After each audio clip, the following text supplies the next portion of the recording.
Thank you. I appreciate it. And I'll be brief in my opening statement so we can leave more time for questions. I've submitted a written statement, but I'm not going to use it. I'm just going to talk to you guys for a few minutes. And All right, here we go. Suspend. You know the drill. Off to jail. That's a war crime. That's a 1-year ban from the committee.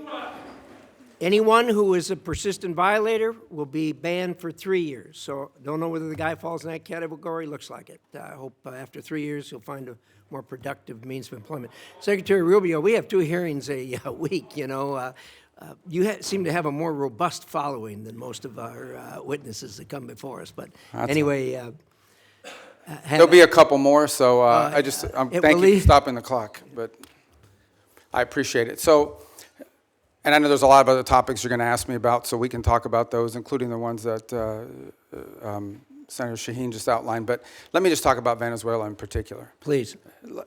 I think we can talk, if you want. I'm sure your questions will be about what happened before and led up to in the operation. I want to focus my comments this morning on what happens now moving forward, because you're going to ask about the going back. And let me just say this. What is our goal going in? We had in our hemisphere a regime operated by an indicted narco-trafficker that became a base of operation for virtually every competitor, adversary, and enemy in the world. It was, for Iran, their primary spot of operation in the Western Hemisphere was Venezuela. For Russia, their primary base of operation in the Western Hemisphere, along Cuba and Nicaragua, was Venezuela. In the case of China, China was receiving oil at a huge, about $20 a barrel discount. And they weren't even paying money for it. It was being used to pay down debt that they were owed. This is the oil of the people of Venezuela, and it was being given to the Chinese as barter at a 20%, at a $20 discount per barrel in some cases. And so you had basically 3 of our primary opponents in the world operating from our hemisphere from that spot. It was also a place where you had a narco-trafficking regime that openly cooperated with the FARC and the ELN and other drug trafficking organizations using their national territory. It was an enormous strategic risk for the United States, not halfway around the world, not in another continent, but in the hemisphere in which we all live. And it was having dramatic impacts on us, but also on Colombia and on the Caribbean basin and all sorts of other places. It was an untenable situation, and it had to be addressed.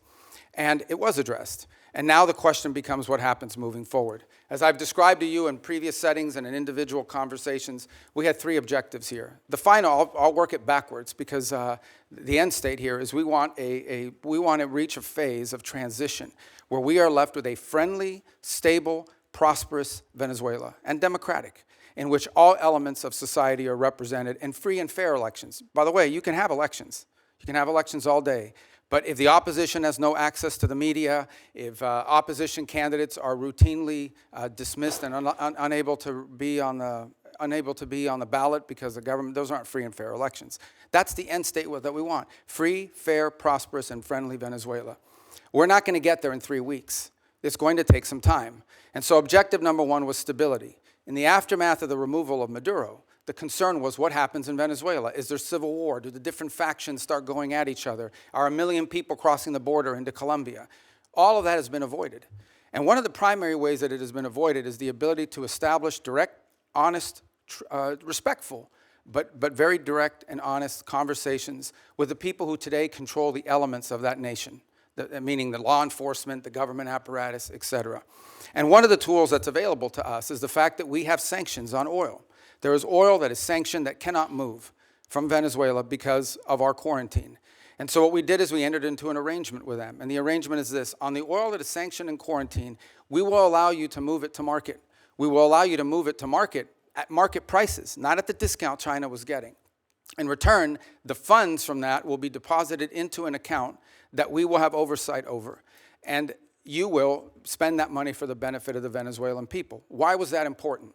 Venezuela was running out of storage capacity. Okay? They were producing oil, they were drilling oil, they had nowhere to put it. They had nowhere to move it, and they were facing a fiscal crunch.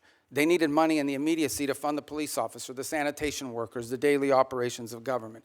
And so we've been able to create a short-term mechanism. This is not going to be the permanent mechanism, but this is a short-term mechanism in which the needs of the Venezuelan people can be met through a process that we've created, where they will submit every month a budget of this is what we need funded. We will provide for them at the front end what that money cannot be used for.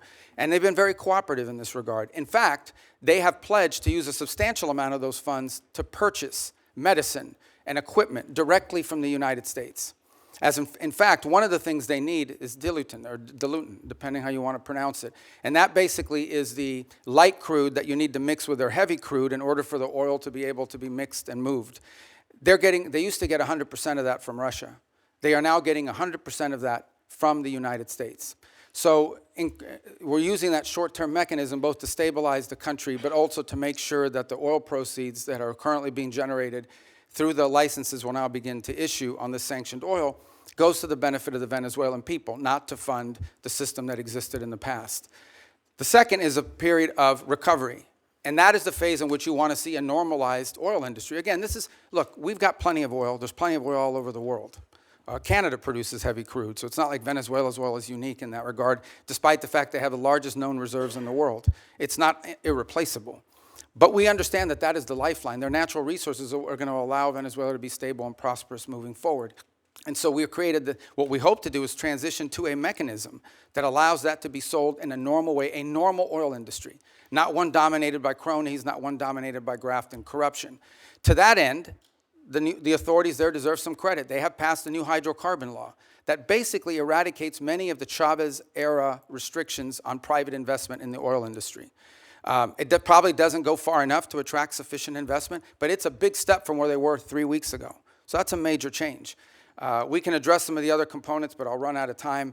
But one of the parts of the transition phase, or the recovery phase, is beginning to create space for different voices inside of Venezuelan politics to have an ability to speak out. Part of that is the release of political prisoners. By some estimates, up to 2,000.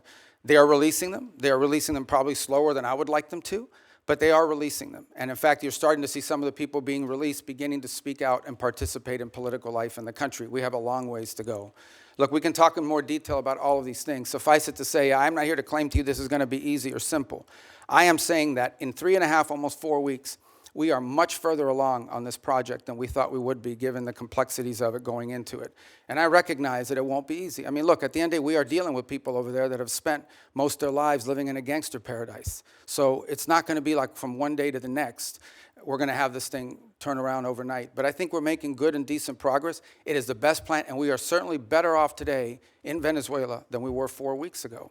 And I think and hope and expect that we'll be better off in 3 months, in 6 months, in 9 months than we would have been had Maduro still been there. So thank you.